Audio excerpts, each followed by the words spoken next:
Welcome to The Route to Success. Today's episode is extremely special. It's our first in-person recording, and just to be completely transparent, I didn't bring my camera because I was so excited to come. And I am here with Joseph Zolobczuk, Executive Director of the Yes Institute. If you are interested in anything, it's the Yes Institute in Miami, Florida. We will make sure that the website is in the description, but I would really strongly encourage you to check that out.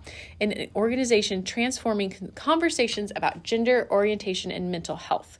For 3 decades, Joseph has built space where youth, parents, and communities can thrive.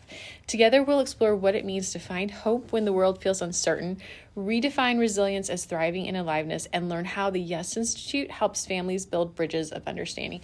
Joseph, thank you so much for being here and being so cool. That's what I have to say. Thank you. Sarah, it's an honor to welcome you to our space, and thank you for doing this podcast. It's amazing. Oh, thank you so much. I am going to die of embarrassment because I just want to put stuff out there. All right, let's jump right in. Are you ready? Yes. You shared that at 18, you were struggling with identity and depression, unsure if the world had space for you. When you look back now, what was the smallest spark of hope that kept you going, and how can others recognize those same sparks in themselves or someone they love? So just to share a little bit about my journey back when I was 18 and trying to figure out who I was in terms of my orientation. And this is back in the mid-90s, so there wasn't really internet and access to information. I actually checked out some books in the library, and I had to go to a phone book where I discovered there was at that time it was called a gay and lesbian support group in the downtown area of my town. And they had a licensed therapist that I could meet with.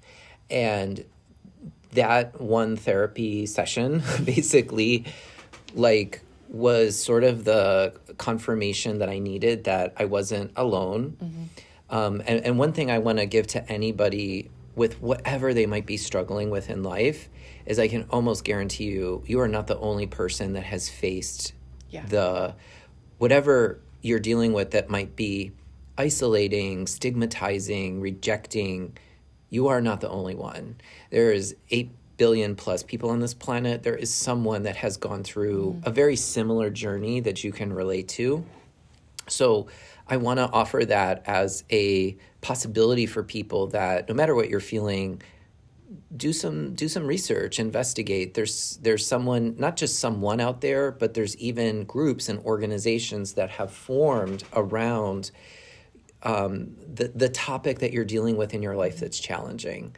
And so finding community and like-minded souls that want to just listen to you and not judge you, that is key. And I think that's key for so many situations in life where people are stigmatized or othered. So I'll share a fact with you I just recently learned that I find very deeply disturbing. The Surgeon General has actually classified loneliness now as a top reason for death. And so more than ever, we are becoming isolated.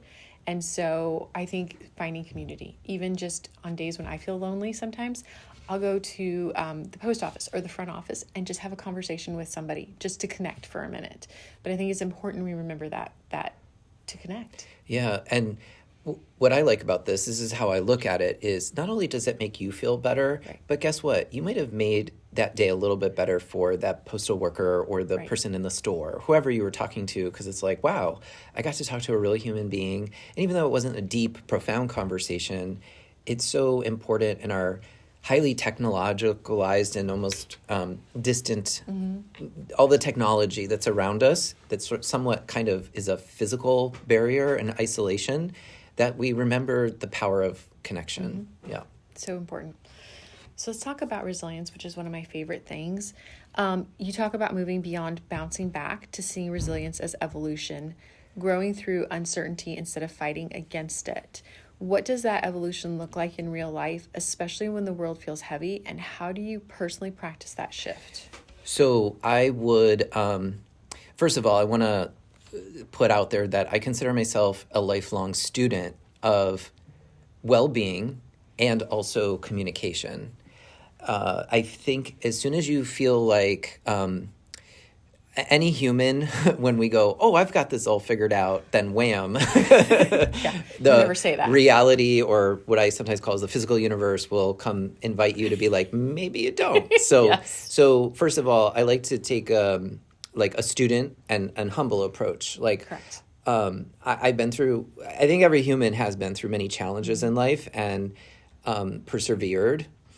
But I always think we can learn from those experiences. So there's nothing wrong with resiliency, and often how it's traditionally talked about is like bouncing back. Like, for example, let's say you're used to walking and then all of a sudden you trip and you break your ankle, and then you're kind of, up in not in your usual for 2 months, but then your leg gets better and you bounce back. Like, that's kind of one way to look at resilience. Right.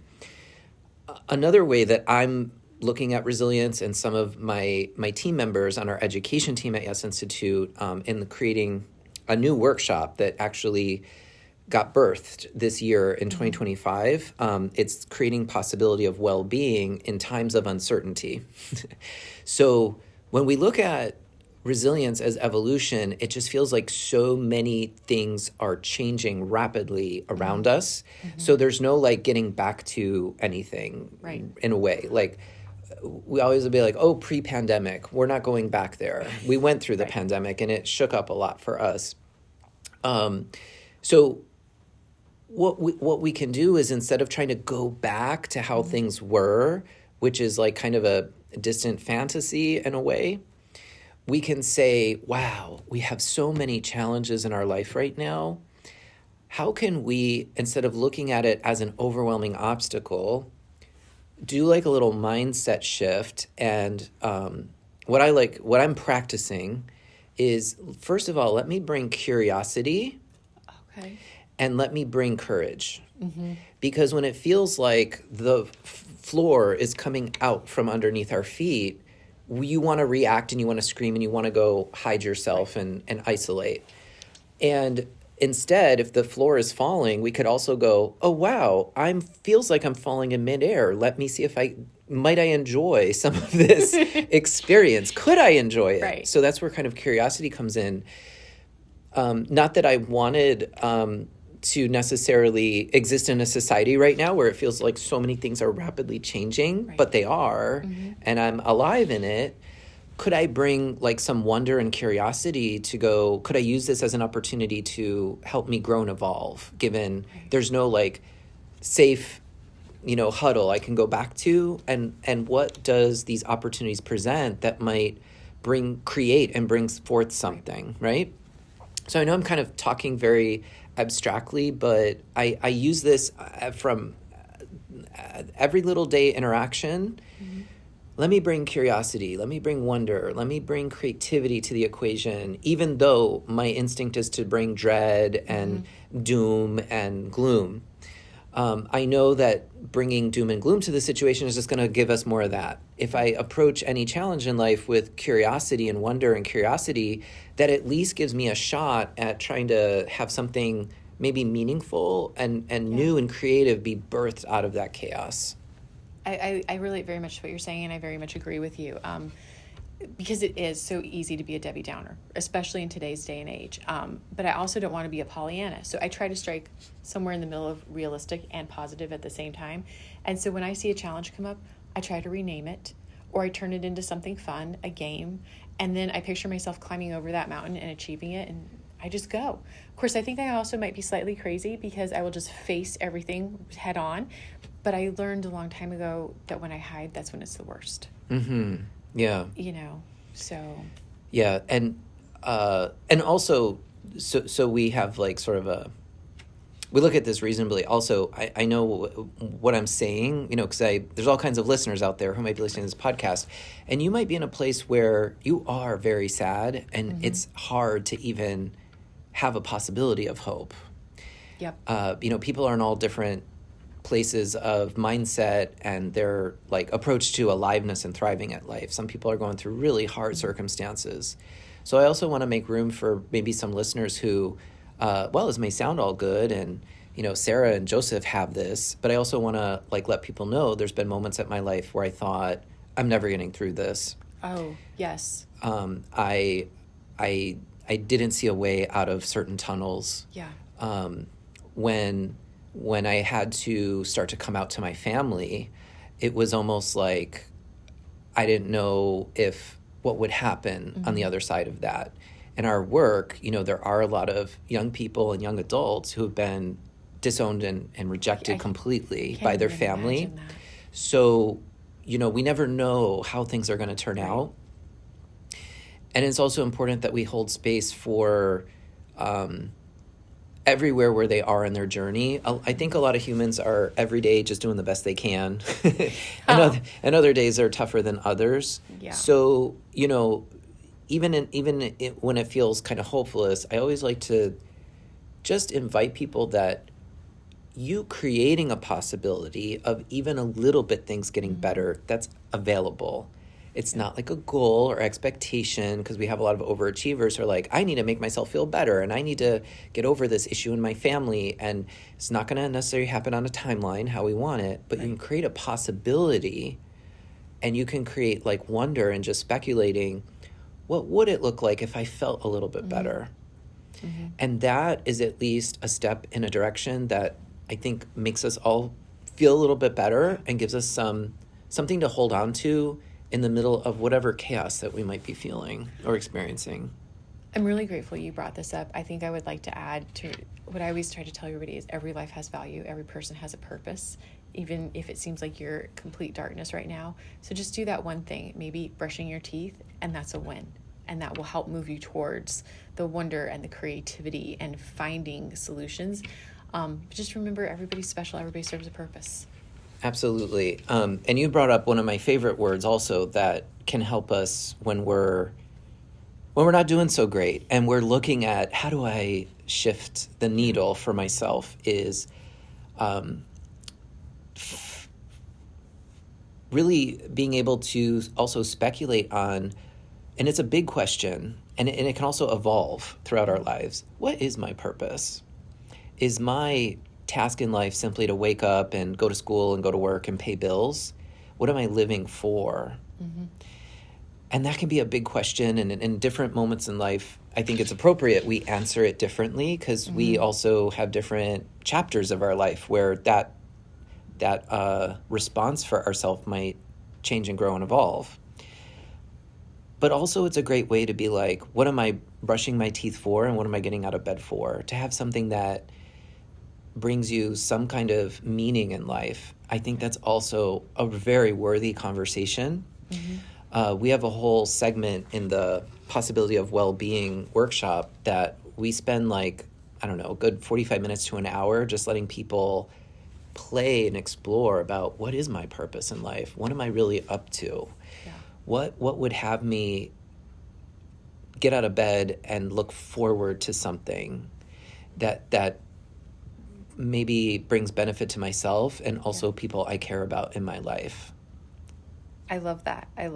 Give yourself space to wonder and question yourself. Because I think you're so right. We're a work of art and we're a work in progress. And it's always progress over perfection. And every day you're that much closer to who you are. Okay, so let's talk about exhaustion, which I face every day. I don't know about you. So during a time when nonprofits are losing funding and morale is low, was low, is low, will be low, you and your team created the Possibility of Well-Being in Uncertain Times. What did you discover about sustaining your own, I'm going to say, hope/purpose, while holding space for others' pain? And how can nonprofit leaders model that balance without burnout? Well, you asked a lot of questions there. I did. So let me make some.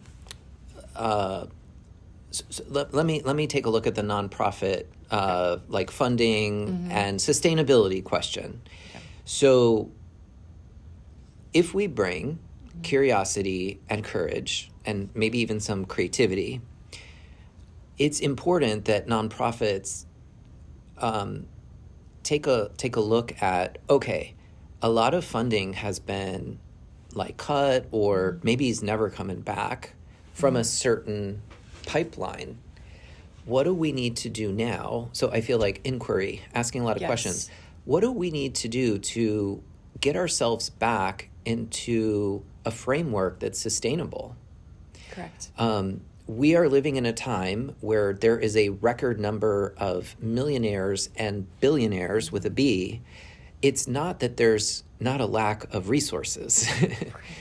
What do we need to do as nonprofits to adjust to the realities that we're experiencing? And every nonprofit has to answer this question differently and will have their own mechanisms. And these are the questions that myself and our board are looking at. The floor has come out from under us in a way, as a metaphor. So it's a really great time for us to start asking these questions. May I add something here? Mm-hmm.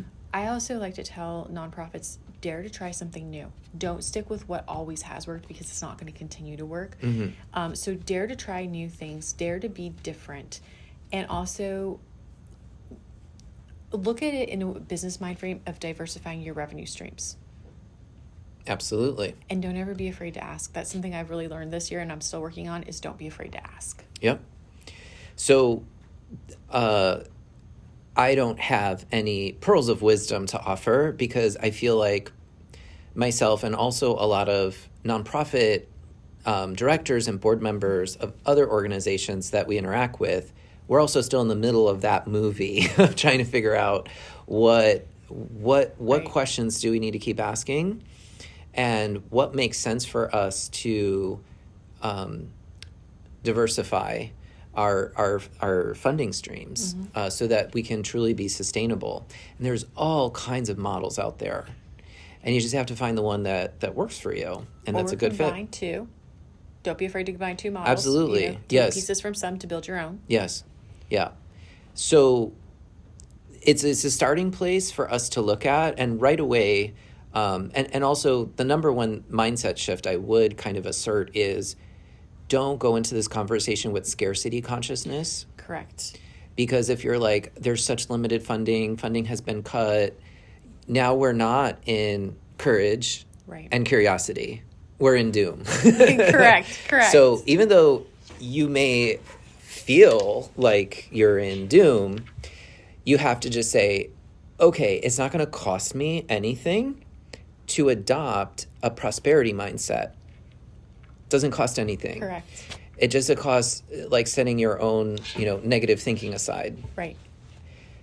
So whether you find out your solution through negativity and worry and you get a solution, I'm happy you found your solution. Or whether you get it through starting with, well, let me come from abundance and prosperity and things can maybe work out. We just haven't found our solution yet. That might, allow us to breathe a little bit easier with that approach. Yeah. It's almost like a test kitchen, right? You're building the perfect recipe. Yeah. And it can be a lot of fun to have these conversations. Right. It's creativity. The universe, especially in the nonprofit sector, is inviting us to bring a lot of courage and curiosity and creativity to the mix right now. Mm-hmm. And I'll just put out there for anybody, if you'd ever like to bounce ideas off of me, happy to listen, because I love out-of-the-box creative thinking. I love finding creative solutions. So back to you. Yeah, but that's also how I think we also need to be in dynamic conversation with one another. The best solutions that we've always found as an organization has been through dialogue and conversation and working as a team and doing a lot of brainstorming and taking a look at ideas and then really shaking them out. Like, is this going to work? Is it not? Right. Yeah. Okay.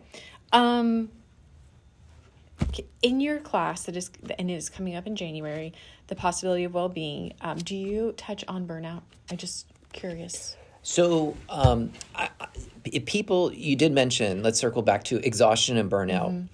If you're in that kind of state, there are, I think, other resources that are appropriate. And the limited things I do know about exhaustion and burnout is you cannot let it go on. No, you have to stop it. When you are at the point of, this is what I've heard, so I'm quoting clinical therapists who have educated me on that dimension. You need to get help right away. Mm-hmm. When you can't get out of bed, when you are nothing feels worth it, you might be at that place, and then it's time to get professional help. Yeah. I've also heard from other folks that you need to immediately extricate yourself from situations that are making you feel exhausted and burned out. So it also is maybe going to take some radical boundary setting to be like, no, I cannot agree to this anymore. And then you have to have new conversations so you can get your life back. Right. People being in a state of burnout and exhaustion benefits no one nor yourself. Right. So I would urge people to, if they're at that point, reach out to professional help. And it does take a lot of bravery. So let me also say, if you hit burnout and you're scared to ask for professional help, talk to somebody that you're close to who you can trust, and even have them next to you when you make that phone call. Because I know I would sit next to somebody, I would drive them to therapy and sit in the waiting room and wait for them. So if you need that, don't be afraid to ask for that. Right. That's so beautiful. And that's like, you also don't have to go through your struggles alone. No. There are people that, a lot of people sometimes are afraid to ask for help when they're struggling. That's a big thing. When we don't make that ask, first of all, you may need the support of another to help get you through that moment so you can get back on your feet. Right. But also, sometimes people feel guilt and shame for asking for help, like it's some kind of character flaw. Look, humans, we all depend on each other. We are dependent creatures on each other. It's great to be independent, but we're independent with independence on one another. Yeah. Also, some people, their purpose in life is being able to make a difference for another. So when we don't ask for help when we need it from a trusted friend and somebody also capable to at least assist you, we also rob them of the opportunity where they get to make a difference in someone's life. Exactly. So hopefully, just to remember that, that some people love being a contribution to others and being someone that can walk alongside someone. We have to be careful not to get into codependent situations. Correct. But that could be like, look, I really see you're struggling and I'm willing to do this for you. Right. Help you make the phone call, help you make a therapy appointment, or just talk to you and listen. Whatever that might be. Exactly. It's beautiful. That's exactly what I was thinking. On to authenticity and leadership. The Yes Institute is built on trust, dialogue, and truth-telling. How do you model authenticity when you're leading through uncertainty? And what daily practices help you stay aligned with your values rather than being driven by fear or urgency? So, I'm a student of communication. I love that you say that. I feel that way too. So I have a practice that I'm kind of lucky because I work here as a staff member, so I get to teach this course and I get to practice it every day of my life. So that course we're doing in January. I think the well-being one is in February, but people can check out. Sorry. No, it's okay. People can check out our website and they can email us if they want information. We are based in South Florida, but we also do a lot of workshops on Zoom. So we're accessible anywhere there's an internet connection. So in our communication course, a lot of people see the title and think, oh, I'm going to learn how to speak more effectively so I can develop better convincing arguments for my point of view. So when people start taking the 2 half-day workshop, when we do it in person, we also have a 5-hour version that's on Zoom. People start to realize we're looking at distinctions in listening. So first we start with, how do we listen to other people, especially people you disagree with or you have an ongoing upset with? Until we can really clear past upset and past disagreement, we can't really even move forward with anything, because if there's something, what we call in between us in our relatedness to another, good luck trying to move forward together on new conversations or resolving new conflicts. So first it starts with, how do we and can we listen to people, especially when we disagree? Listening to people you agree with, that's easy. The challenge for humans is to listen to people who have differing points of view. So this is our number one course that we offer families when there is big disagreement about the topics that we help support families through, like a child or a young adult or a family member coming out with a different experience of gender or a gender identity or an orientation that they were not expecting and maybe didn't want. Right. How can we get families to listen to one another so they both can also express their fear? Yeah. Sometimes some of the families we worked with, they often say, you can't be gay, you can't be trans, and you can't. But then when we look deeper is what is their fear, it's coming from a place that they are deathly afraid that their young person or their family member is now in some kind of stigmatized group in our society. And it's not so much that they can't or shouldn't, but they don't know what to do now that they're in that their family member is in this place. It's for every parent. It's how do I keep my child safe? Yeah. So sometimes when we listen to family members, if we can listen past the reaction and be able to hear the fear, correct, that shifts our ability to stay in the conversation. Yeah. If we can listen deeper, then that opens up a whole nother thing, another possibility in the conversations. It's not just arguing about our surface arguments and debates. So I'm going to practice my active listening here. What I think I heard you say is that communication isn't about speaking. It's about listening to what is said and what isn't said and digging to that what isn't said to understand what is truly prompting the words that are coming out. That's part of it. And it's a lot. I can't, we've tried to shortcut 12 hours of course material. Right. And we're not even that big on active listening. We are big on practice listening with no qualifiers in front of it and really being able to hear what is the other person's point.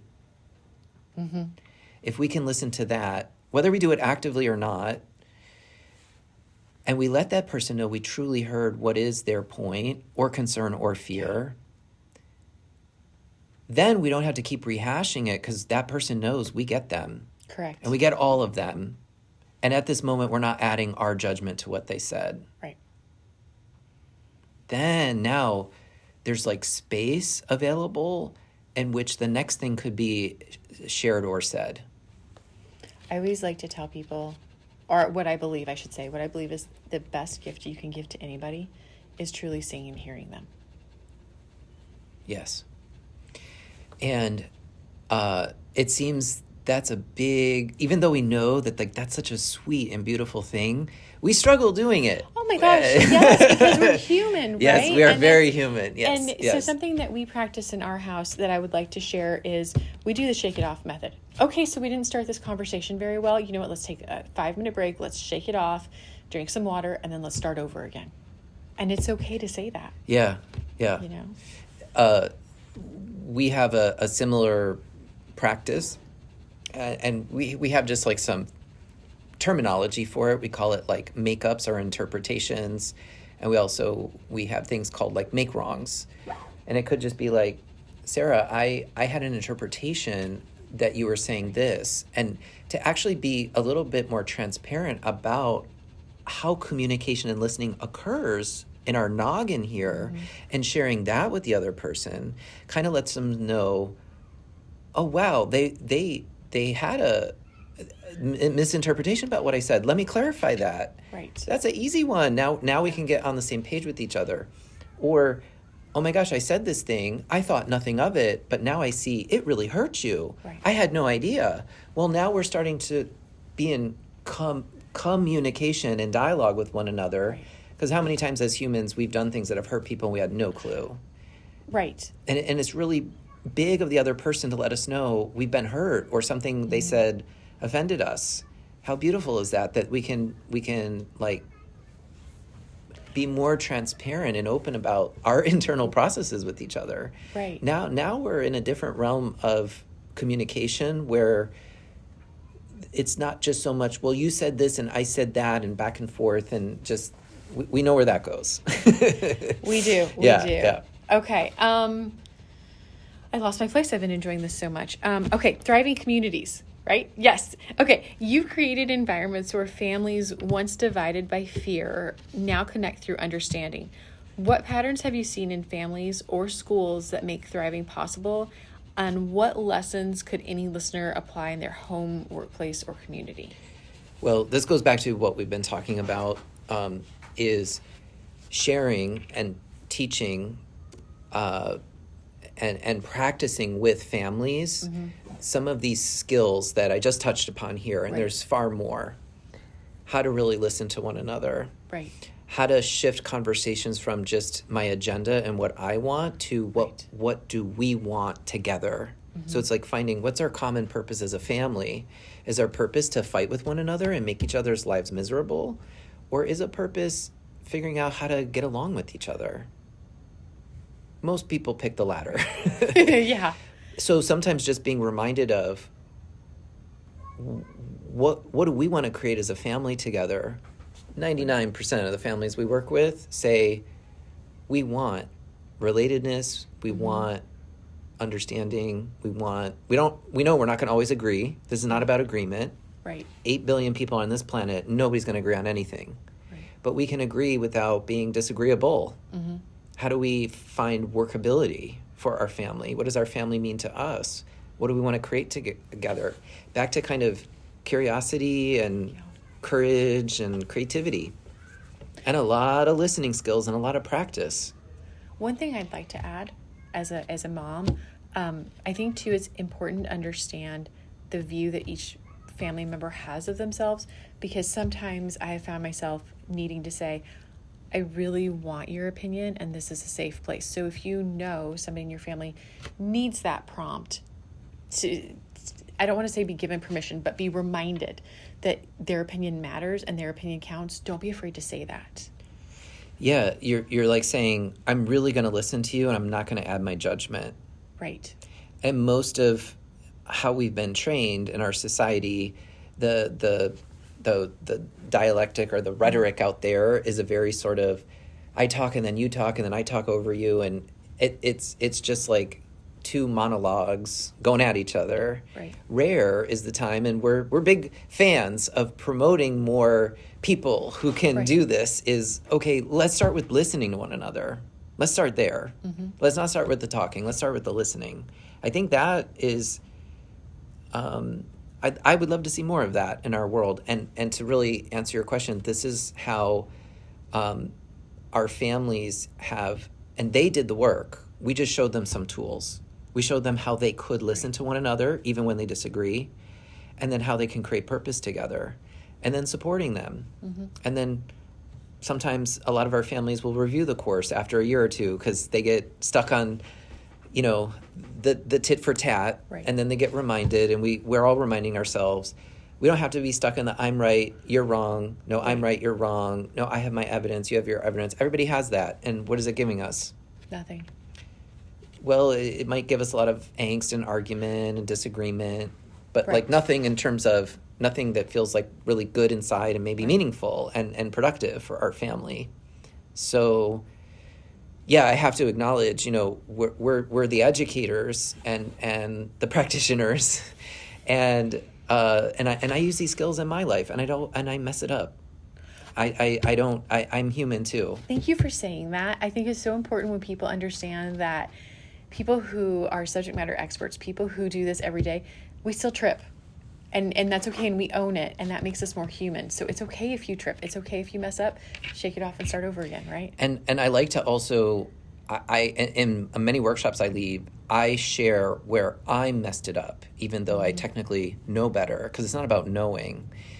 And I think also when we can be authentic, and I like to use the phrase, I'm a subject matter student. I love it. I'm going to borrow that. Yeah, because I don't have it all figured out. And I've used these tools to great benefit in my personal life and my professional work and community-based work.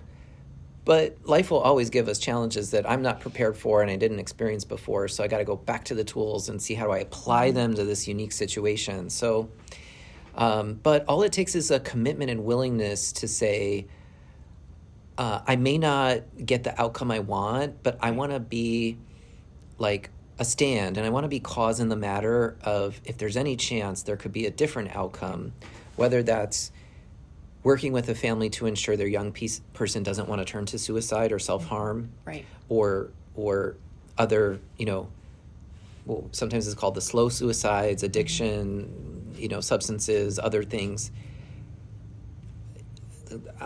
My purpose and my commitment is big enough to carry the day, even though it doesn't look like we have any answers, but we're committed. Right. And we just invite people to be committed with us in that purpose. I think I love that. The courage to reconnect. So courage is something I talk to one of my dogs about every day. Many of us isolate when we feel overwhelmed or ashamed. How has community been a lifeline for you personally? And you've talked about this. How if someone feels disconnected, how do they begin the process of reaching back towards others? Well, I think this is going to be different for everyone. I want to just reiterate some things that whoever you are and however you may identify your niche group or your identity, there is 12 others and probably 200 more that also have a similar lived experience. So don't ever give up the search of finding connection and community. So that's number one, is you have to maybe do a little investigating of like who's a group or a club, or whether they might be an online community or an offline community that seems to like resonate with your experiences and also your values. Yeah. Not every group that says, oh, we do this or that is going to be a good fit for you. You also want to just check is there any feedback about this group? Do they have a reputation of welcoming people in and being courageous and brave with people and being a trusted space? Or are there other things going on? So I also checking on, is this an appropriate group for me or my children? I think is also a great question we need to ask. Yeah. And when it comes to reconnection,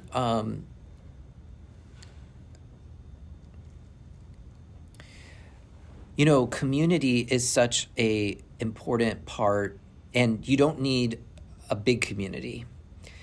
We can, when we take a look at some of the Blue Zone research, some of the, and the Blue Zone, for those who haven't heard about it, it's definitely worth checking out, because these are communities where people live really into their 100s. And they're usually thriving, too. And they're thriving, and they have high quality of life. Yeah. And so, all kinds of scientists have studied these communities that have a prevalence of such, healthy and hale lives.